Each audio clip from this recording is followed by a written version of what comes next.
BNP ধ্বংসের রাজনীতি করে আর আওয়ামী লীগ করে মানুষের কল্যাণের রাজনীতি। চলতি সংসদের দ্বিতীয় অধিবেশনের সমাপনী বক্তব্যে এমনটাই মন্তব্য করেছেন প্রধানমন্ত্রী শেখ হাসিনা। এছাড়াও রাজনীতি, অর্থনীতি সহ সমসাময়িক বিভিন্ন ইস্যু আলোচনায় এসেছে প্রধানমন্ত্রীর বক্তব্যে। জানান, ক্যাপাসিটি চার্জ ছাড়া বিশ্বের কোথাও কোনো বিদ্যুৎ কেন্দ্রের চুক্তি হয় না। পাবনার রূপপুরে আরেকটি বিদ্যুৎ কেন্দ্র তৈরি হবে বলেও জানান প্রধানমন্ত্রী। মূল্যস্ফীতির কষ্ট কমাতে সবাইকে উৎপাদন বাড়ানোর তাগিদ দেন তিনি। সিলন ফ্যামিলি ব্লেন্ডের কড়ালিকার আর সতেজ সাদের পারফেক্ট ব্লেন্ডে স্বপ্নেরা মিলুক টানা। আপনাকে ধন্যবাদ। সমাপনী বক্তব্যে রাজনীতি, অর্থনীতি সহ সমসাময়িক বিভিন্ন ইস্যুতে কথা বলেন প্রধানমন্ত্রী শেখ হাসিনা। যারা এখন গণতন্ত্রের কথা বলছে, তাদের জন্ম গণতান্ত্রিক উপায়ে হয়েছে কিনা সে প্রশ্নও তোলেন প্রধানমন্ত্রী। আজকে অনেকে গণতন্ত্রের কথা বলে, গণতন্ত্রের প্রবক্তা হয়ে গেছে কেউ কেউ।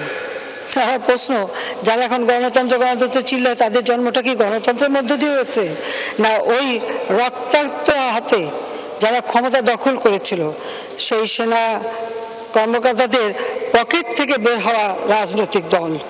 প্রধানমন্ত্রীর অভিযোগ, ঋণ খেলাপের সংস্কৃতি চালু হয়েছিল জিয়াউর রহমানের আমলে। বলেন, বিএনপি ধ্বংসের রাজনীতি করে আর আওয়ামী লীগ করে মানুষের কল্যাণের রাজনীতি। ঋণ খেলাপি কালচার কখন শুরু? ওই জিয়াউর রহমান যখন অবৈধভাবে ক্ষমতা দখল করে ক্ষমতাকে কুক্ষিগত করে, ঠিক সেই থেকেই শুরু, যার ধারাবাহিকতা আমরা দেখেছি এরশাদের আমলে, খালেদা জিয়ার আমলে, এবং সেখান থেকে এখনো পূর্ণ মুক্তি পাওয়া যায়নি। এটাই হলো বাস্তবতা। জনগণের ভোট না পেয়ে ক্ষমতা আসলে সে যে কি ভয়ঙ্কর হয় তা তো আমরা জানি। কথা বলেন ভাড়া ভিত্তিক বিদ্যুৎ কেন্দ্রের ক্যাপাসিটি চার্জ নিয়েও। পৃথিবীর এমন কোন দেশ আছে যেখানে ক্যাপাসিটি চার্জ ছাড়া বিদ্যুৎ কেন্দ্র নির্মাণের চুক্তি স্বাক্ষর হয়? একটা দেশ দেখান, একটা দেশ দেখান। এই ক্যাপাসিটি চার্জ বলে বলে সব চিৎকার, এটা বলে চিৎকার, ওটা বলে চিৎকার।